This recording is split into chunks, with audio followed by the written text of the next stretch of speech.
ప్రతి విజయం వెనుక ఉంటుందో మహిళ వెలుగుల్ని పంచి కరిగే కొవ్వొత్తిలా ఆ వెలుగే సత్యం శివం గుర్తిస్తే నీదే జయం ఒక మగువ శాపంతో పసివాడే గగనం ఒక మహిళా శపథంతో కొణికిల్ది భువనం మధురం నీ చరితం ఓ మగువా జయీ భవ ఓ మహిళా విజయీ భవ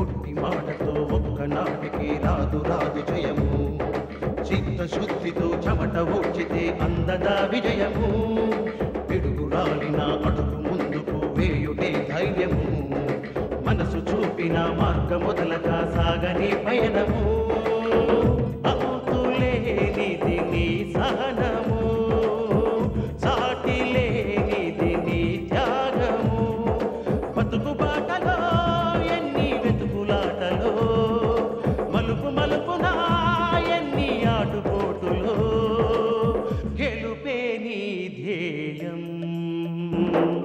సాహసమే నీ ఆయుధం సాధించే నీ ఆశయం సాహసమే నీ ఆయుధం సాధించే నీ ఆశయం అన్నయ్య మాకు ధైర్యం చెప్పడం కాదు ముందు నువ్వు ధైర్యంగా ఉండు దేన్ని మనసులో పెట్టుకోకుండా ప్రశాంతంగా ఉండు మంచి వాళ్ళకి దేవుడు ఎప్పుడు అన్యాయం చేయడు అల్లుడు. దేవుళ్ళ అయ్య గారికి నా వల్లనే కదా నీలపు నిందలు వచ్చాయి పాపిష్టి దాన్ని మా అల్లుడి మీద నింద వేసిన వాళ్ళు పురుగులు పట్టిపోతారు. అత్తయ్య సీత రాలేదా? ఫోన్ వచ్చిన వెంటనే ఎవరికి చెప్పకుండా హడావిడిగా వచ్చేసావు. తెలిస్తే ఈ పాటికి రాకుండా ఉంటుందా? నీ చెల్లెల్లాగే నువ్వంటే దానికి ఎంతో ప్రేమ, కానీ దాని జాతకమే నీకు సరిపడలేదు. అత్తయ్య అంతా మన తలరాత.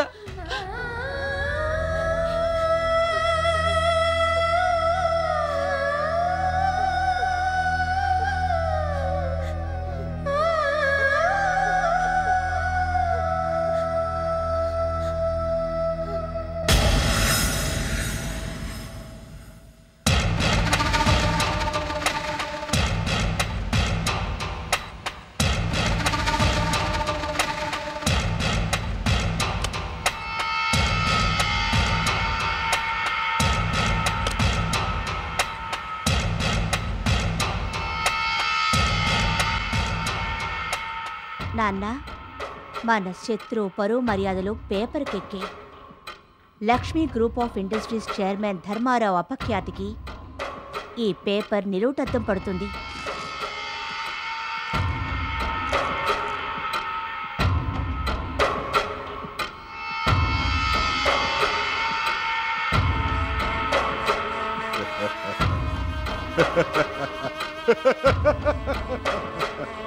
రేయ్ ధర్మారావు, 25 ఏళ్ల క్రితం నాటిన పగకి ప్రతీకార చర్య ప్రారంభమైందిరా.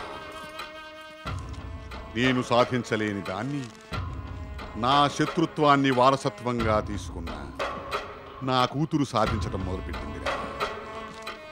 ఇది అంతం కాదురా, ఆరంభం మాత్రమే. ఒరే ధర్మిగా, ఇప్పుడు నీ పరిస్థితి ఏమైంది? ఇక నీ బ్రతుకు అంపశయ్యం మీద భీష్ముడు బతికేరా. నాన్న, నువ్వన్నట్టు ఆ ధర్మారావు బెంగతో మంచం పట్టాలంటే DNA పరీక్ష జరిపించాలి. పవిత్ర గర్భవతి కావడానికి ధర్మారావే కారకుడని రుజువు చేయాలి. అదేమిటమ్మా, పవిత్రను పాడు చేసింది ఆ భాస్కర్ గాడైతే ధర్మారావునట్ట ఇరికిస్తాం? మరక్కడే ఉంది మన తెలివి. అబ్బా, ఆ మాత్రం తెలివితేటలు నాకు లేక కాదమ్మా. ఆ పరీక్ష జరిగేది మన ఇంటో అయితే ఏదో రకంగా మేనేజ్ చేయొచ్చు. ఎక్కడో హాస్పిటల్లో ఎవరో డాక్టర్ చేస్తాడయ్యే. ఆ చెయ్యబోయే డాక్టర్ ఎవరో తెలుసుకుని అర్థమైందమ్మా, అర్థమైంది. వాడి చేతులు తడిపి వాడి పీక నొక్కి రిపోర్టు మనకు అనుకూలంగా రాయించుకోవాలి అంటావు, అంతేనా? అవును. అమ్మా, పేపర్ చదివిన తర్వాత నువ్వు చెప్పింది విన్న తర్వాత మనసు మతాబులాగా ఎలిగిపోతుంది. దీపావళి పండుగ ఇప్పుడే చేసుకోవాలనిపిస్తుంది. నీళ్లు లేకుండా వితౌట్ వాటర్ ఆన్ రాక్స్ 2 పెగ్గులు. నువ్వు అంటేనే ఊహు అంటే వద్దు. అమ్మా అమ్మా అమ్మా నాన్న, ధర్మారావుకి డిఎన్ఏ పరీక్ష జరగాలి. పవిత్రను పాడు చేసింది ధర్మారావు అని మనం రుజువు చేయాలి. దాంతో ధర్మారావు మంచం పట్టాలి. ఇంట్లో వాళ్ళంతా బెంగతో కృంగి కృషించిపోవాలి. దాన్ని మనకు అనుకూలంగా చేసుకొని ఈ ఇంటిని చిన్న భిన్నం చేసి ఉండడానికి ఇల్లు లేక, కట్టడానికి గుడ్డ లేక, తినడానికి తిండి లేక, ధర్మారావుతో సహా అతనికి సంబంధించిన వాళ్ళందరూ కుక్క చావు చచ్చేలా చేయాలి. ఆ రోజే మనకి దీపావళి, దసరా, సంక్రాంతి.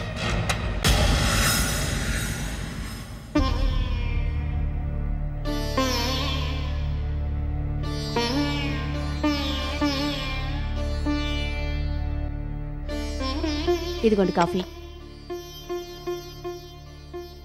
ఏమిటండి ఆ కన్నీరు? పేపర్ చూడు.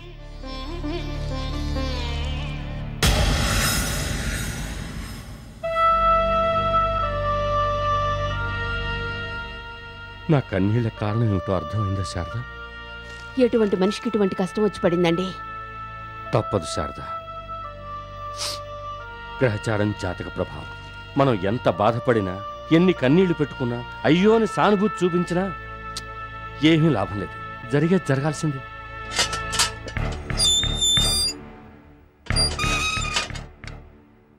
పేపర్ లోపల పెట్టు.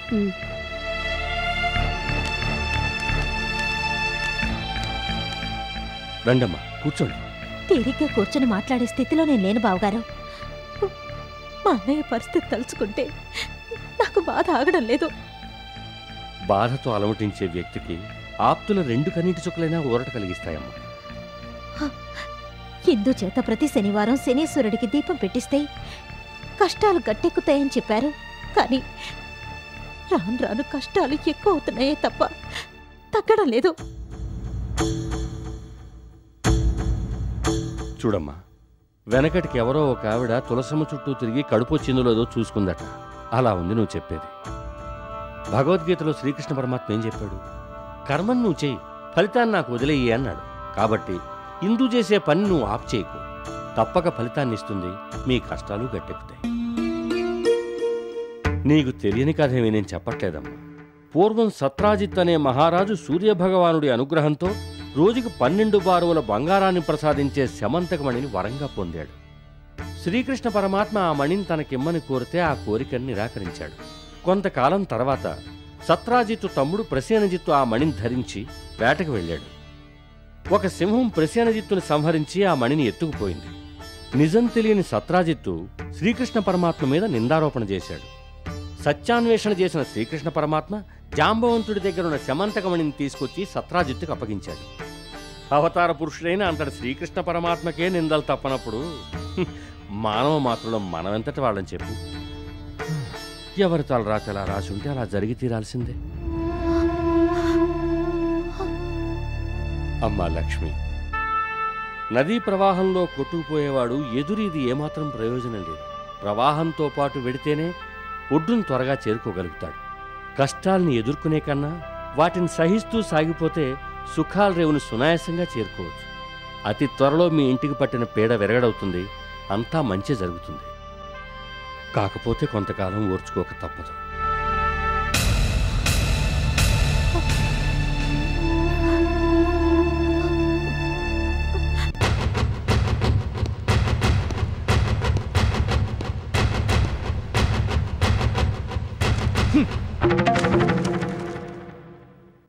పేపర్లో పడే న్యూస్ చాలదని టీవీ న్యూస్ కోసం చూస్తున్నావా? ఏమిట్రా కళ్ళు తాగిన కోతిలా గంతులేస్తున్నావు? మీ అల్లుడి గారి భాగవతం గురించి ఫోటోతో సహా ప్రచురించారు. అంత వయసు వచ్చిన ఆయనకి సిగ్గులేదా? తన పనేదో తను చూసుకోకుండా ఎదుటి వాళ్ళ విషయాలు ఆయనకెందుకంట? ఆయన అవమానం పడ్డం కాదు, తట్టుకోలేని అవమానంగా ఉంది మాకు. ఏమిటా బాగుతున్నావు? ధర్మారావు నీ తండ్రి, దానికన్నా ముందు నాకు అల్లుడు. నా అల్లుడినేమని అన్నావో? బామ్మ, మా ఆయన ఎందుకు కొడుతున్నా? పేపర్లో ఏదో పడిందని దాన్ని పట్టుకొని చిందులు తొక్కుతున్నాడు. అదే నిజమని నమ్ముతున్నాడు. ఒరే ఎదవన్నారు ఎదవా! నువ్వు పుట్టి బుద్ధెరిగిన దగ్గర నుంచి మీ నాన్న వ్యక్తిత్వం మనస్తత్వం నీకు తెలియదట్రా? మచ్చలేని మహారాజు మీద ఎవరో బురద జలితే అది నిజం అనుకుంటావా? ఒరే, నీ చదువు నీ తెలివితేటలు ఏమయ్యాయిరా? ఇదిగో ఇప్పుడే చెప్తున్నాను విను. నా అల్లుడిని ఎవరు నమ్మినా నమ్మకపోయినా నేను నమ్ముతాన్రా. ఎంత మందికైనా నేను సమాధానం చెప్తాన్రా. రమ్మన్రా దమ్ముంటే. మా ఆఫీస్కి వచ్చిన వాళ్ళందరూ ఇదే అడుగుతున్నారు. ఎంతమంది నోళ్లు మోయించమంటావు? ఎంతమందికి సమాధానం చెప్పంటావు? ఏమని సమాధానం చెప్పంటావు? ఒక్కసారి అలా వీధిలోకి వెళ్ళి చూడు. ఊరువాడ ఎలా కొడై కూస్తుందో నీకే తెలుస్తుంది. కూస్తే కూసింది పోరా. మనం బతుకుతుంది సభ్య సమాజంలో. మాకు తెలీదని. నీకేం తెలీదు, నువ్వు ఊరుకో. ఆవేశం కాదు వదినా, అవమానం. ఓ అబ్బో అవమానం! ఈడొక్కడే మోసేస్తున్నాడని చించుకుంటున్నాడు. చింటో పడుండే దాన్ని నీకేం తెలిసే ముసల్దానా? నువ్వు చాలా ఎక్కువగా మాట్లాడుతున్నావు. బామ్మని దాంట్లో తప్పే ఉంది. అలా పెట్టే గడ్డి. వినోద్, ఏదో జరిగిపోయిందని నువ్వు కూడా మావి గురించి అలా మాట్లాడడం చాలా తప్పు. కన్న తండ్రినే విమర్శించేంత పెద్దవాడైపోయాడమ్మా మీ మర్ది. బామ్మ, మీరు మాత్రం తక్కువ తిన్నారా? వినోద్ తో సరిసమానంగా మీరు చిందులు తొక్కుతారా? ఏదో టెన్షన్ లో వినోద్ ఆవేశపడ్డాడు. బయట కామెంట్స్ వినలేక, వాళ్ళని ఏమీ అనలేక టెన్షన్ పడుతుంటే అదేం తెలుసుకోకుండా మీరు మీ ఇష్టం వచ్చినట్టు కొడతారా? మనం ఆడవాళ్ళం ఇంటి పట్టునే పడుండేవాళ్ళం. కానీ మగవాళ్ళు అలా కాదుగా. రోజు 4 చోట్లకు వెళుతుంటారు. పని మీద 10 మందిని కలుస్తుంటారు. వ్యాపారం చేసేటప్పుడు ముందు మనం కరెక్ట్గా ఉంటేనే ఎదుటి వాళ్ళు కరెక్ట్గా ఉంటారు. మనలో ఏదైనా వీక్ పాయింట్ ఉంటే లోకువ కడతారు. అది వ్యాపారాన్ని దెబ్బతీస్తుంది. అవన్నీ దృష్టిలో పెట్టుకొని వినోద్ టెన్షన్ ఫీల్ అవుతుంటే మీరెందుకు చేయి చేసుకొని నోరు పారేసుకుంటారు? సీతక్క, పవిత్రకి డబ్బు నగలు పెట్టమన్న నువ్వే ఇప్పుడు బామ్మకి నీతులు చెప్తున్నావా? పవిత్ర కాపురం నిలబెట్టాలని ఆశించాను. మావయ్య గారు దానికి అంగీకరించారు. కానీ అనుకోని సమస్య ఎదురుపడినప్పుడు ఆయన మౌనం పాటించాలి కదా. బామ్మ, అత్తయ్య, మా అమ్మ అందరూ చెప్పినా వినకుండా కోర్టుకి సాక్ష్యం చెప్పడానికి ఎందుకు వెళ్లారు? ఆయనంతటా ఆయనే సొంత నిర్ణయాలు తీసుకుంటే ఎలా? ఒకవేళ ఆయన ఏదైనా చెయ్యాలనుకుంటే కొడుకులతో చెప్పి చేయొచ్చు కదా. ఒకరా ఇద్దరా? త్రిమూర్తుల్లా 3 కొడుకులున్నారు. వాళ్లలో ఏ ఒక్కరికి చెప్పినా సరిపోయేదిగా. పెద్దవాళ్లు చెప్పిందే వేదం అన్నట్టు మనమందరం మారు మాట్లాడకుండా మావయ్య మాటకి కట్టుబడి ఉండాల్సిందే. మా అల్లుడు ఏం చేసినా మంచే చేస్తాడని నా నమ్మకం. దురదృష్టవశాత్తు అపనిందల పాలయ్యాడు. అదేమీ తెలుసుకోకుండా ఈ వినోద్ తనకి ఇష్టం వచ్చినట్లు మాట్లాడితే నేను తట్టుకోలేక చేయి చేసుకున్నాను. వినోద్, ఏమనుకోకురా. ఈ బుద్ధి కొట్టే ముందుండాలి. రావే. ఏ పాపిష్టి కళ్ళు ఈ ఇంటి మీద పడ్డాయో. మా అల్లుడు పరువు ప్రతిష్టలు గంగపాలు అయిపోయాయి. గంగపాలు ఇంకా అవ్వలేదే ముసల్దానా. ఇదే ఆరంభం.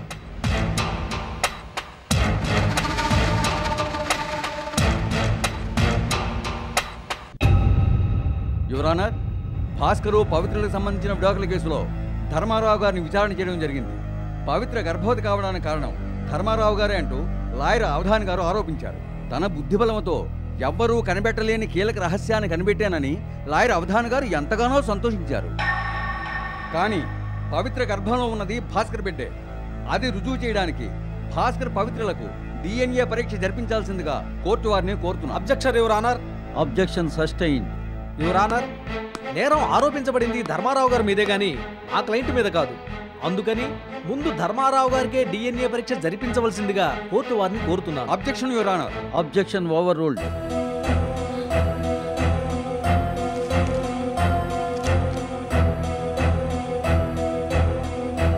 పవిత్ర భాస్కర్లతో పాటు ధర్మారావు గారికి కూడా DNA పరీక్ష జరిపించవలసిందిగా ఆదేశించడమైనది.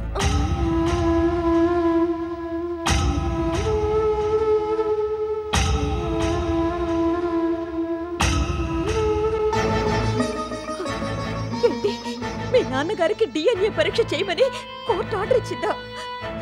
పోయింది, పరువు పోయింది. ఎంత ప్రతిష్ట. వదినా, ఈ సంగతి మీ అన్నయ్యకి తెలిస్తే ఆయన తట్టుకోగలరా? తట్టుకోలేరు. మనకే ఇంత బాధగా ఉంటే ఇక అన్నయ్య సంగతి వేరే చెప్పాలా? నాన్నగారు ఏ తప్పు చేయలేదని మనందరికీ తెలుసు. కానీ దాన్ని కోర్టు నమ్మాలిగా. కోర్టుకు కావాల్సింది సాక్ష్యాధారాలు మాత్రమే. డిఎన్ఏ పరీక్ష సంగతి మీ నాన్నగారికి చెప్తే ఆయన ఏమవుతారో. పవిత్రతో అక్రమ సంబంధం ఉందన్న అపవాదుకే ఆయన హాస్పిటల్ పాలయ్యారు. ఇప్పుడు డిఎన్ఏ పరీక్ష అంటే తలుచుకోవడానికే భయంగా ఉంది. వదినా, భయపడుతూ కూర్చుంటే ఏ పని జరగదు. మనమంతా గుండె నిబ్బరంతో ఉండాలి. ఈ పరీక్ష సంగతి మనంతట మనం అన్నయ్యకి చెప్పొద్దు. తెలియాల్సిన సమయంలో అన్నయ్యకే తెలుస్తుంది. ఆ దైవం మీద భారం వేసి ఓపిక పట్టు. ఏ ఓపిక పట్టడమో ఏవో, లోకల్లో కష్టాలన్నీ మనకి వచ్చి పడ్డాయి.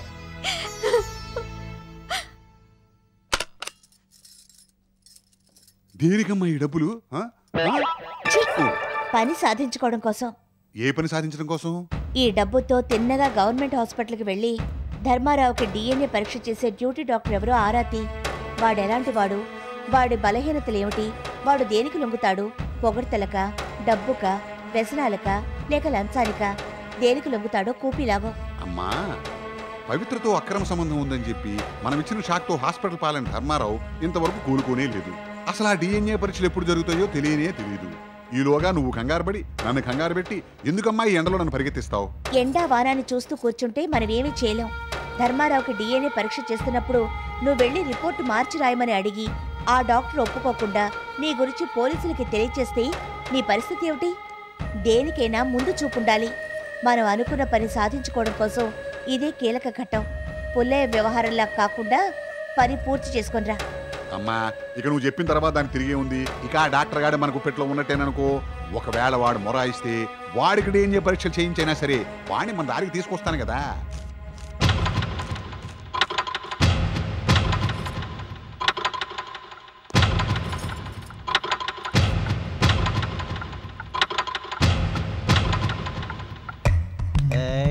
సూరిగా, నిన్ను చూస్తుంటే నాకు అసూయెత్తుందిరా. డాక్టర్ గారు నీకు బోనస్ల మీద బోనస్లు ఇచ్చేస్తున్నారు. నేను మాత్రం ఇక్కడ చేరి 6 మాసాలు అవుతున్నా, జీతం పెంచడం లేదు. నా కష్టాలు నీతో కాక ఏం కావాలండి? అబ్బే ఏం లేదులే. రే సూరిగా, డాక్టర్ గారితో సిఫార్సింగ్ చేసి నా జీతం పెంచి ఏర్పాట్లు చేసామంటే నిన్ను బోల్డ్ అని సినిమాలకు తీసుకెళ్తాను రా. నీకు కావాల్సిన వెరైటీలని స్పెషల్ ఐటమ్ ఐస్ క్రీమ్తో హోటల్లో బఫెట్లు అని చెప్పిస్తాను రా. రే నా మాట. నమస్తే మేడం. నమస్తే. మీ పేరు నైటింగేలా? కాదు. కాకపోతే మాత్రం ఏమిటి మేడం, మీ ముఖం చూస్తుంటే చిన్నప్పుడెప్పుడో నా పాత పుస్తకాల్లో చూసిన నైటింగేలే గుర్తొస్తోంది. కరుణా వాత్సల్యం కలబూసిన ఆ చూపుల్లో సేవాభావం కొట్టొచ్చినట్టుగా కనిపిస్తోంది. ఒక నైటింగేలేమిటి, మదర్ తెరిస్సా కనిపిస్తోంది. అనవసరంగా మీరు నన్ను ఆకాశానికి ఎత్తేస్తున్నారు. మీలాంటి నిస్వార్థపరులతో వచ్చిన చావే ఇదండి. నిజం చెప్పినా కూడా పొగడితే అనుకుంటారు. మీ గురించి చాలా విన్నానండి. అది మనసులో దాచుకోలేక బయటికి కక్కేశాను. ఇంతకీ మీరు వచ్చిన పని? పని అంటే పెద్ద పనేం కాదు. మీ దగ్గర నుంచి ఒక చిన్న ఇన్ఫర్మేషన్ తెలుసుకుందామని వచ్చాను. ఏమిటది?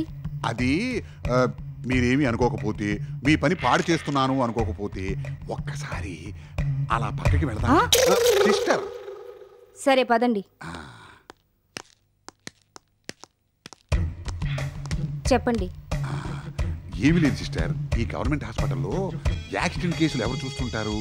దానికి చీఫ్ డాక్టర్ ఎవరు? భీష్మనారాయణ గారు. ఓహో అలాగా. మరి పోస్ట్ మార్టం సెక్షన్కి ఇన్ఛార్జ్ ఎవరు? పశుపతి గారు. ఆహా, అయితే డిఎన్ఏ పరీక్షలు చేసే డిపార్ట్మెంట్కి పెద్ద ఆయన ఎవరు? హైగ్రీవాచారి గారు. ఓహో, హైగ్రీవాచారి గారు ఎలాంటి వారు? అంటే ఆయనకి ఏమైనా వీక్నెస్లు ఉన్నాయా అని. వీక్నెస్ అంటే ఏమి తెలియనట్టు అడుగుతావేంటి సిస్టర్? నగలు గాని, నగదు గాని, బహుమానాలు గాని ఏదైనా పుచ్చుకునే అలవాటు ఉందా అని. దేనికి? ఏమీ లేదు సిస్టర్, మా అమ్మాయిని ఒక సన్నాసిగాడు ప్రేమించాడు. వాడు గనక మా అమ్మాయిని పెళ్లి చేసుకుంటే వాళ్ళ నాన్న వాడి కాళ్ళు విరగొడతాను అన్నాడు. దాంతో భయపడి ఈ వెధవ పారిపోయాడు. ఇప్పుడు ఆ సన్నాసిగాడు మా అమ్మాయిని గర్భవతం చేసి పారిపోయాడు అని చెప్పి డిఎన్ఏ పరీక్ష చేసినట్టుగా సర్టిఫికెట్ కావాలి. నిజంగా మీ అమ్మాయి గర్భవతి అయిందా? కాలేదు కాబట్టి మీ దగ్గరికి వచ్చాను. చూడు, ఎంత డబ్బు ఖర్చు అయినా పర్వాలేదు, తప్పకుండా నువ్వు ఈ సాయం చేసి పెట్టాలి.